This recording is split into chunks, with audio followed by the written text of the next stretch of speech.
nee na paa bee ko def tungu ne nag du teew ñuy nataal xale bu jigéen bi bu dee yaa ngi ci live bi rek defal demande nga ñëw expliquer ñu paa bi foo ko xamee nan nga def ba dëkk këram lan moo xew guddi googu ba mu jël paaka jamati ko ba jam sa aana njaay bi ak tey fu ngeen mujj nga expliquer clairement yenn waa Dubaï yéen ñi bëgg weddi après ngeen def demande expliquer yéen it lu ngeen xam ci mbir mi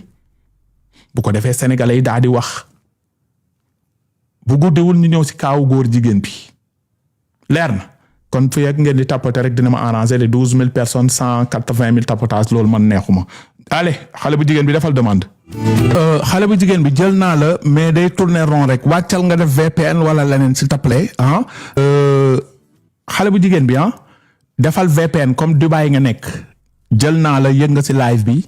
mais day tourner rond xoolal sa VPN bi après nga defaat demande gars yi tapoter leen live bi xale bu jigéen bi yëgoon na mais day tourner rond ok on tapote s'il vous plaît cas bi dina doy waar loolu waay. allez mu ngi noonu lonkotina foogoon naa ni duma dal kon ñu egsi si cas bi ñu bàyyi xale bu jigéen bi ubbi micro bu la neex tamit bu dee da nga bëgg a taal sa caméra mën nga ko bës rek ñu jàkkaarloo tamit ñu waxtaanee ko nit ñi gis la je sais pas ça dépend ci yow ma ubbi sa micro nuyool. salaamaaleykum. waaleykum salaam wa rahmatulah bisimilah. ziar naa ne na ngeen def. ñu ngi sant borom bi bu baax alhamdulilah da nga bëgg taal sa caméra bi wala nii ça va. non c'est bon je préfère. ok merci beaucoup soxna si yaa ngi wootee depuis Dubaï am na vidéo buñ ma yónnee woon depuis 1 mois léegi vidéo bu doy waar nga nekk ci ay toilettes sa pooj yëpp dagg sa kanam bi yëpp yàqu sa biir bi après ñu ne yaa ngi hôpital tey contacté nga ma avant tey fan yëpp yaa ngi ma doon contacté mujj naa la jël mën nga expliquer sénégalais lan moo xew man maa ngi tëj sama micro nga nuyu leen kañ nga dem Dubaï lu la yóbbu Dubaï loo fa liggéey paa bi la def li nga wax expliquer daal clairement nit ñi ngi dégg bisimilah.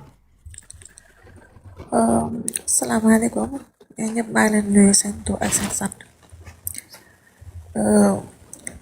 dama bëgg a éclairer benn affaire ñëw ma si live bi pour des règlements de compte mais dama ñëw pour teggi tuuma parce que li ma tëdd hôpital yëpp ñuy wër di yàq sama der si ñoo xam ne xamuñu qu'est-ce qui s'est passé parce que appartement boobu guddi boobu li fa am man paa bi ak yàlla suñu borom ñoo ko xam benn nit xamu ko paa bi man gelam laa xam fii bi muy géntal man fii bi laa xam fii bi présenté ñu. bu dee da nga def ay casque wala écouteur est-ce que mën nga ko dindi s'il te plaît.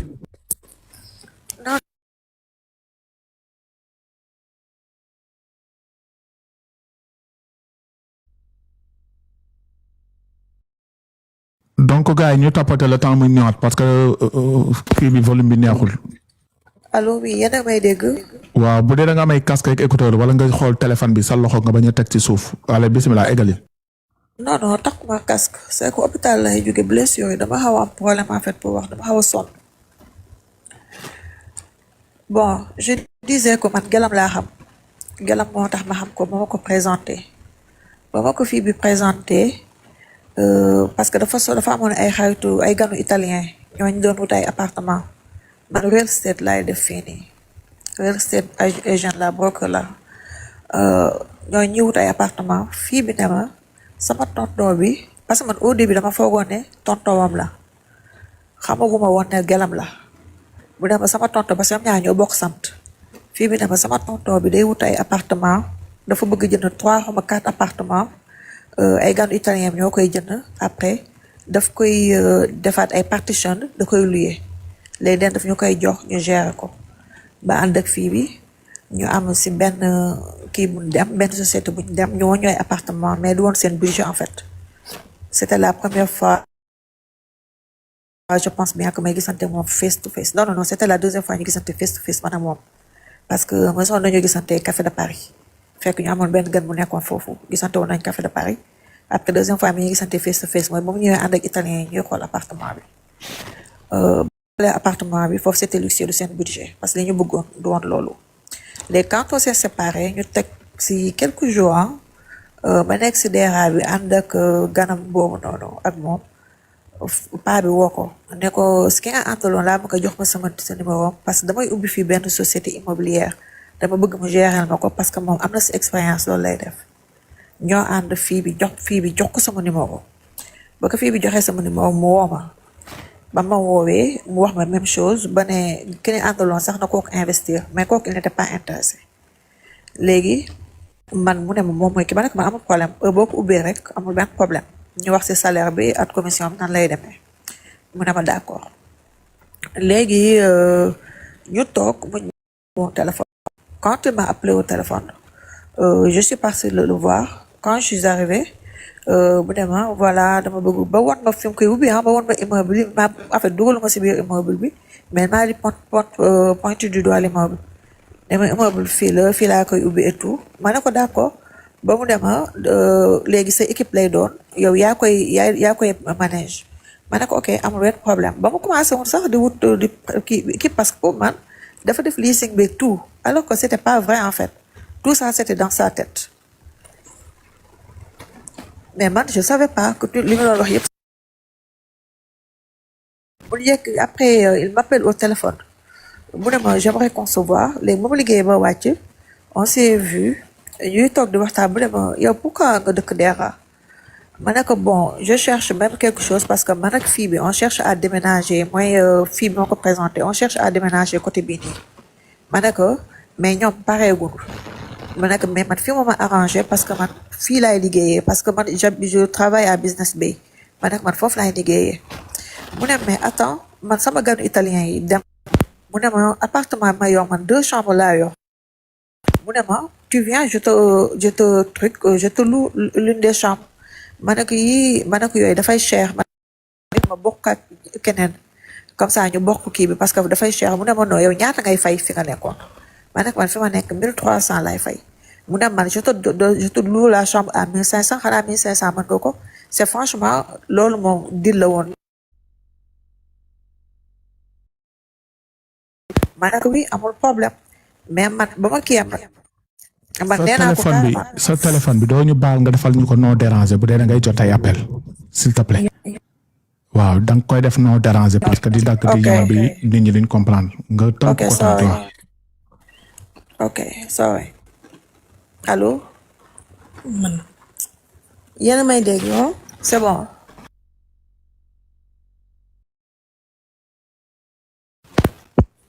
hello allô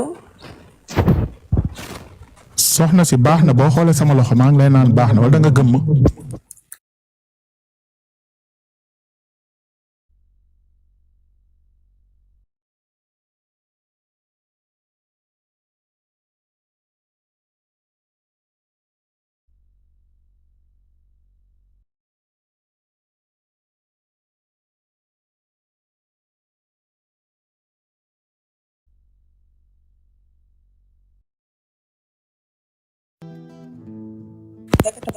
deux mois la fay sa appartement soxna si fayul 1 an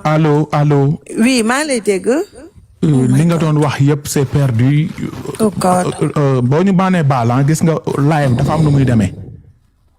sa téléphone bi boo ko mënee jël def ko non déranger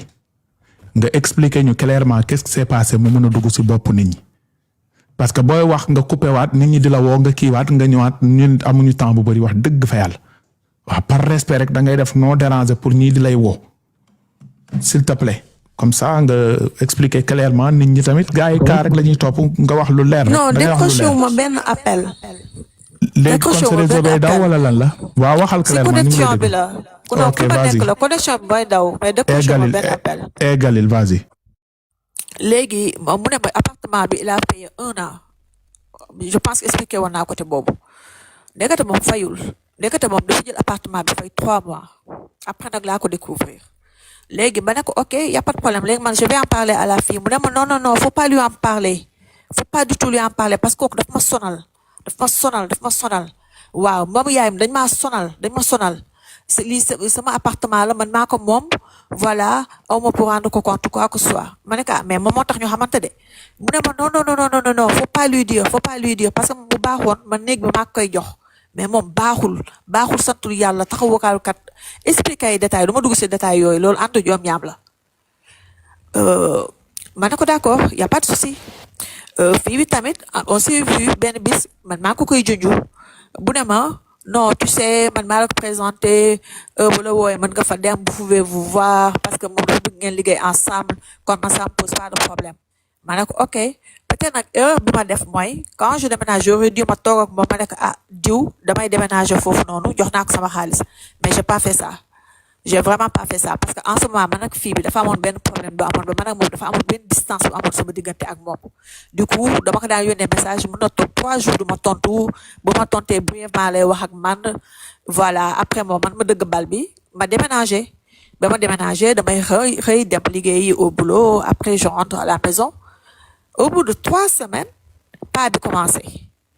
di commencé su ma ko rombee may def ay compliments di commencé def dugg si yenn détails yi mais man yàlla dafa def ne man bugguma nekk si biir nit ñi man j'aime bien être dans mon coin liggéey ñëw toog sama biir néeg laay def après il a commencé bon parce que nag dossier bi instant bi dafa nekk justice am na yoo xam ne moo franchement sister yaa ngi may déglu yaa ngi may dégg waaw man maa leen di dégg gis nga ba ma waxee nu muy leeree yoroo écouteur nga ni airpod wala ay non écouteur yow fil ma écouteur sama téléphone bi dafa daanu ba ma nekkee hôpital xam naa loolu moo tax amul ventilo bu nekk sa wet aussi non dara neex nekk sama wet léegi téléphone bi bul def nii kon defal nii rek nii nga teg ko mën nga ko teg waaw da nga koy teg comme si lal bi nii nga nekk di wax wala nga teg ko à distance mais pas nga jékki-jékki def ko nii boo ko defee nii ngelaw di ëffaale ah léegi d'accord waaw léegi c'est bon nii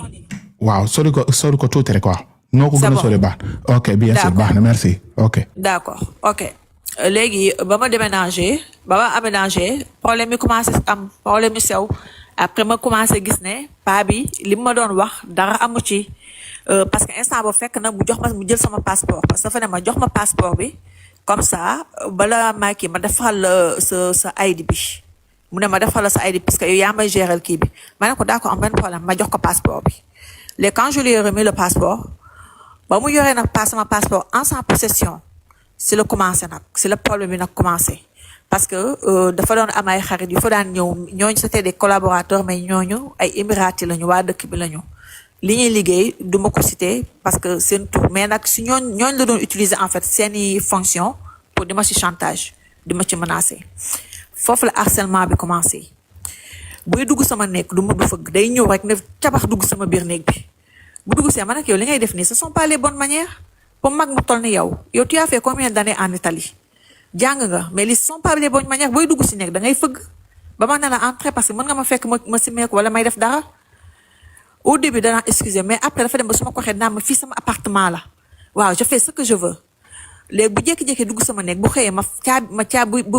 bu ñëwee di fëgg sama nekk fekk ma tugg ni di julli doo am accès parce que man si porte bi laay jullee léegi bu tëjee noonu day xaar le temps que may pare julli bu bëggee ñëwaat damay caabi néeg bi wallahi hazim ma caabee néeg bi su ma xëy la lendemain su xëyee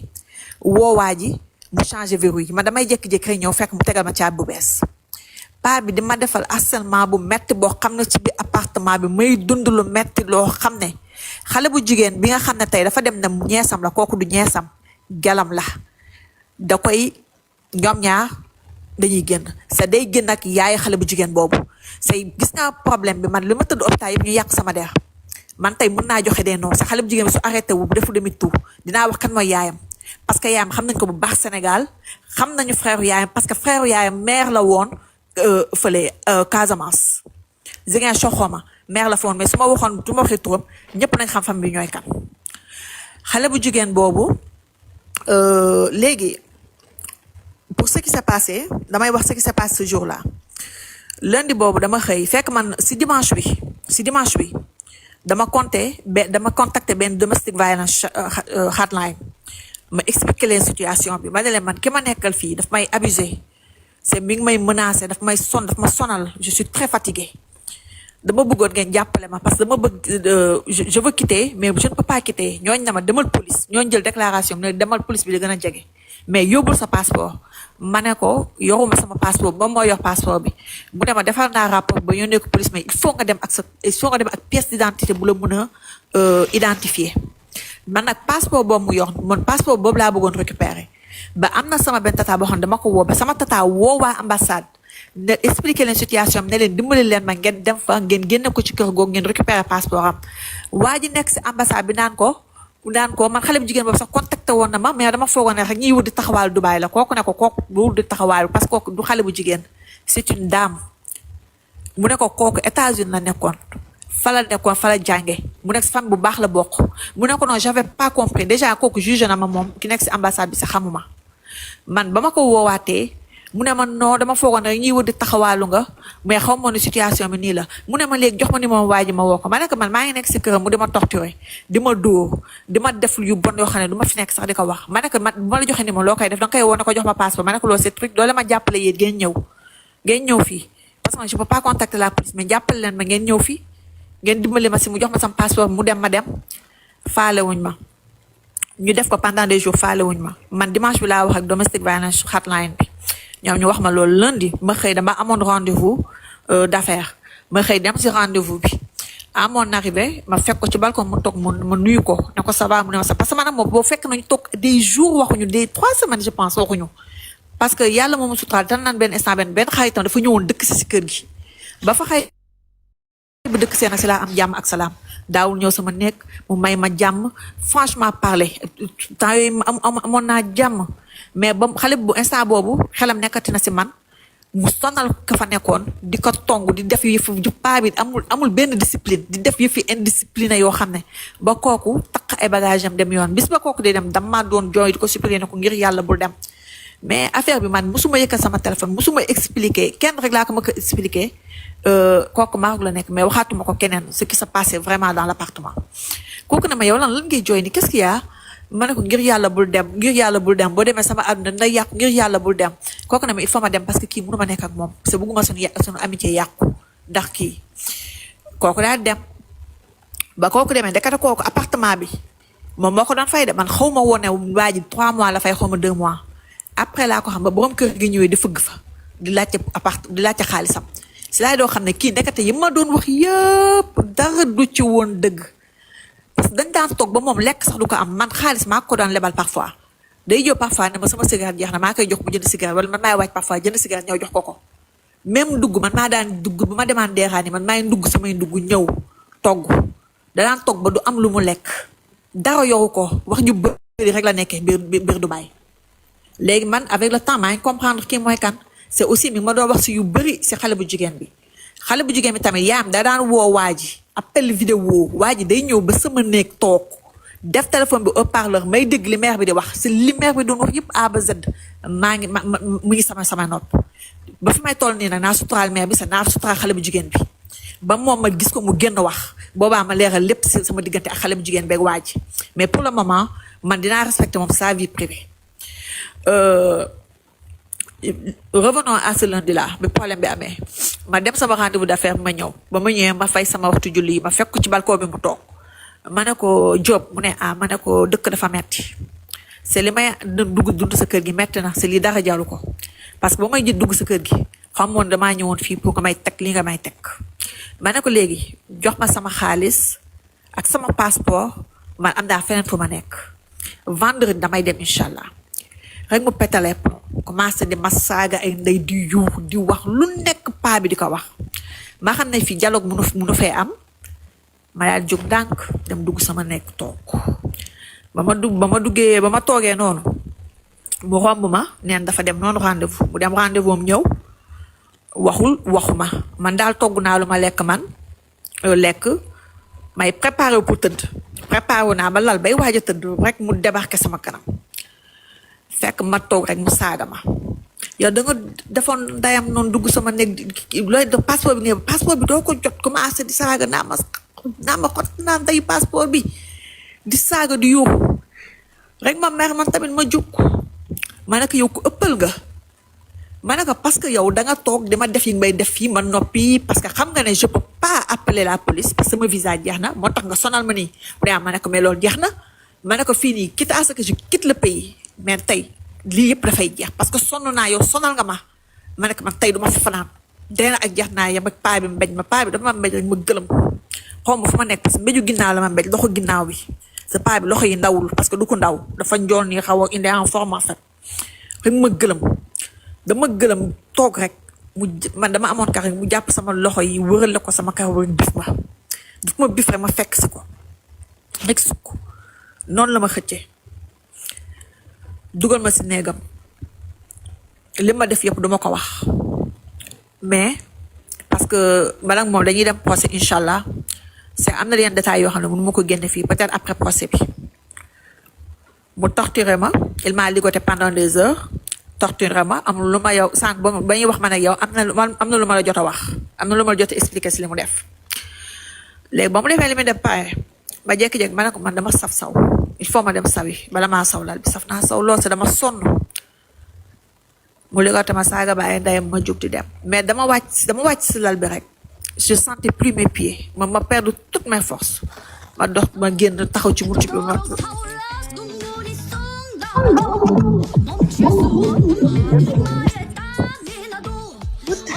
eggalil yow mi di may cadeau fleur musique yi cadeau neex na lool mais yii day déranger boo ko mayee waatee rek mooy nga doo seetaan live dem lay bloqué direct ok léegi cadeau neex na lool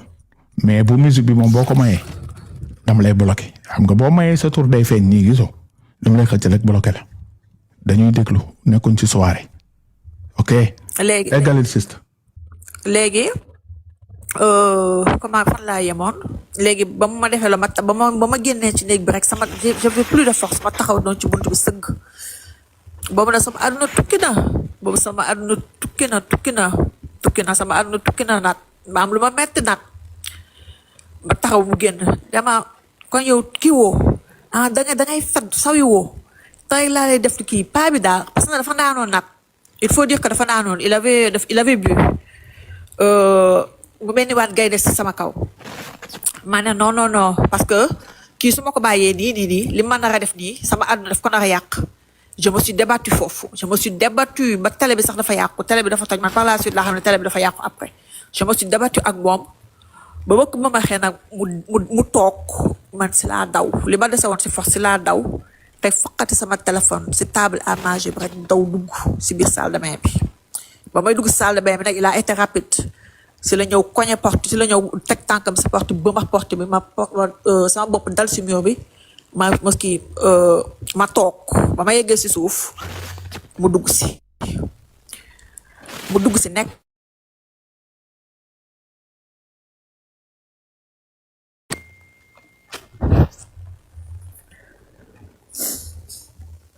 mu dugg si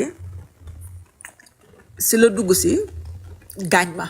ba mu dugg see nag si la ñëw jàkkaarloog man toog jàkkaarloog man dama lay rey jël sa koor dugal ko si sac sànni la ku fi ñëw ma ne ko doog noo wër di jaay sa bopp moo tax ku la laajte ma ne ko doog noo wër di jaay sa bopp moo tax ma génn la sama kër ma ne ko defal lu la neex après ñu échanger ay mots man paaka bi j'avais même pas vu le couteau man dama jékki-jékki rek sentir jam-jam ci sama dënd ma daal di sëgg gis deret bi ma ne kon yow tu es sérieux mu ne ma yow may def dans sa day yëkkatiwaat paak ba mu yëkkati paak bi si laa koy jàpp je pense que yónnee naa la photo yi si laa koy jàpp affaire bi dagg sama loxo bi carrément puisque nag aussi man jigéen laa c'est torturé nañ ma pendant des heures gaañ nañ ma voilà j'avais plus de force de me battre ak moom si la ma jamate def ma li may def voilà bàyyi ma fa bon il s'est levé mu jóg mu sangu nettoyé wu romb ma dem dugg néegam toog li ma may chance mooy il n'avait pas bu le téléphone parce que bu gisoon téléphone boobu tey instant bi nekkuma sax di wax xam naa moom maa ngi àllaaxira ba mu génnee ma caabi buntu salle de bain bi commencé di jël vidéo yi si laa jël vidéo boobu parce que deret bi sax ëpp na loolu mais boobu mooy vidéo parce que après ba ma wooyee man police ba pare dama xaw a perdre connaissance léegi quand il m'a fait ça génnaat naa sax moom ba mu duggee si néeg man génnaat naa parce que ma doon génn kër gi ak mes blessures mais ma gis na caabi na buntu bi ba jël caabi bi dugg ak moom si néegam ma jéem a dem si balcon bi porte bi neexutu ubbi man ne naa dawaat dugg si salle de même si laa dugg si salle de même léegi bu ma gisee nag maa ngi perdre beaucoup de sang que instant bi amatuma force que là ça ne va plus si laa woo police ak ambulance ne nañ ñëw ñu ne ma lan la ma ne leen sama remède boo ma jamatee explique bon brièvement wax leen brièvement ñoom nag ñu ñëw franchement ils ont été très rapides ba ñu ñëwee moom dugg na néegam ñu fëgg mu bañ a ubbi ils ont insisté mu ubbi bunt bi kii ambulancière bi ñëw dugg si salle même ni ma gisee parce que ba ma jamee jam bu mujj bi dafa bàyyi paaka bi sama biir bi léegi ambulancière bi moom ba mu ñëwee mu gis ma ni ma tëddee xam na ne mun ñu ma génne parce que paaka mi ngi sama biir ils ont été très patients ñu orienté ba moom kii après ñoom ñu dugg ndaw si ne paaka mi ngi si biir bi ñu génn ma après police jël ko yóbbu ko si laa ko gëj a dégg si lan ma yóbbu ma sonn loolu nekk diggante dund ak dee mais instant bi ma arrivé man juste à l'hôpital ñu may faj ma nekk diggante dund ak dee si lañ ne waa ambassade ñëw nañ fa ak association bi mais dame bi nga xam ne moo yor association bi à ma très grande surprise man dame bi je ne la connais pas Dadan je ne la connais pas d'Ève nee na moom ba sama gis si màggalu daaw bi man xaw ma ko parce que seen yooyu noonu benn yoon laa ci mës a dem parce que man communauté bi man dama leen doon daw sax de toutes les façons moom nee na gis na ma man nag xaw ma ko femme boobu ne amul wax ju ñaaw ju ma waxalul ci kaw suuf nee na sama doom baay moo ko wax ma sama sœur te samay doom baay xam naa leen ñoom dañ leen yar duñu wax xaw ma ne fu mu jëlee ay waxam wax ju ñaaw ju nekk waxal na ma ko mais man loolu ça m'importe peu ça m'importe peu man dama bëggoon nit ñi xam ma version des faits parce que sama der yàqu na biir Dubaï si ñoo xam ne sax xamuñu ma femme bi jël na sama photo taf ko si seen groupe bi femme bi daf maa sonal tellement ambassadeur bi moo obligé woo ko parce que en ce moment sonn naa nekk hôpital sonn naa ba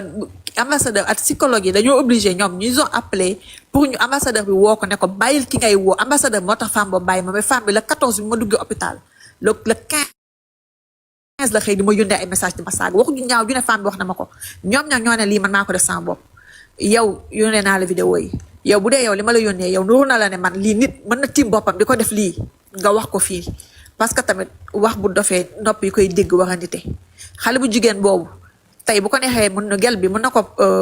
défendre di ko jëlal avocat yi tout yi parce que moom moo tax mu am kayit alors bu kayitu waa ji yàqu moom ay kayitam yàlla très forte chance lay yàqu alors intérêt moom lay xool fu nekk nag mi ngi fay dem koo xam ne bokkoon naa ak moom immeuble dera mi ngi koy bu tasee yoon danaa la waxal diw na retiré plainte bi waxal diw man plainte bi du ma ko retiré mu tey mu leer ko ba abadan daay man plainte bi du ma ko retiré man ak moom dina taxaw tribunal ma expliquer les gens li ma def du ma bàyyi incha allah wax bi xanaa na ngeen jël sama bakkan c'est wax yu ñaaw yi ngeen di wax si man du kole ci man parce que wax ju bon dëkkul fa mu jugee dëkkul fa mu jëm fa mu jugee rek cosaanoo ma mënoo leen maa waxal lu bon parce que xamaloo leen ma ko quant à yow xale bu jigéen bi nga xam ne nee nga ñeesam nga doo ñeesam gelam nga ndax indi na la fa at congolaise bi ñëw ngeen foofu di ma attaqué yow woo na leen 2 heures du matin pour ngeen ñëw xeex ak man yow ak congolaise bi ba bis boobu ka fa nekkoon moo tax loolu amul do xam nga li may wax dama bëgg naa nga mandu si lii sa nga toog sa nga bàyyi ma parce que bu dul loolu barke alxuraanul karim dinaa wax yow yaay kan dinaa wax kan mooy sa yaay seen naa wax lépp lu am si biir appartement boobu la nga fa daan def message yi nga ko daan yónnee boo ko yónnee message yónnee wax war na ma message li nga daan wax si message yëpp moom xamul la moom nee na xamul sa yaay musul gis sa yaay gambien moo tax mu benn xaytu gambien boo xam ne décédé na moo tax mu xam sa yaay ne ko yow dangaa toog Sénégal am problème mu visa mu dimbali la mu defaral la visa indi la nee na moom octobre la xam sa yaay xaw ma novembre nga ñëw naa sa ñeesam nga doo ñeesam arrêteel ñees du tëdd ak papaam sa ñees du tëdd ak ki nga xam ne day gën ak yaayam arrêteel am na loo xam ne bëgguma ko fi def bëgguma ko wax parce que réseaux sociaux la c'est lii day des mais je veux que tu arrêtes les attaques je veux que tu les arrêtes c'est arrêter ñi ngay yónni ci man parce que jamais au plus grand jamais du ma retirer lii wallahi hazim je ne vais pas faire demi-tour li mu def nii il va me le payer parce que yàq na sama àdduna mënatuma nelaw mënatuma lekk je fais des cauchemars damaa sonn journée bi sax damay toog di gisaat scène bi il a détruit ma vie il m'a détruite je ne ma bàyyi lii nii mu sedd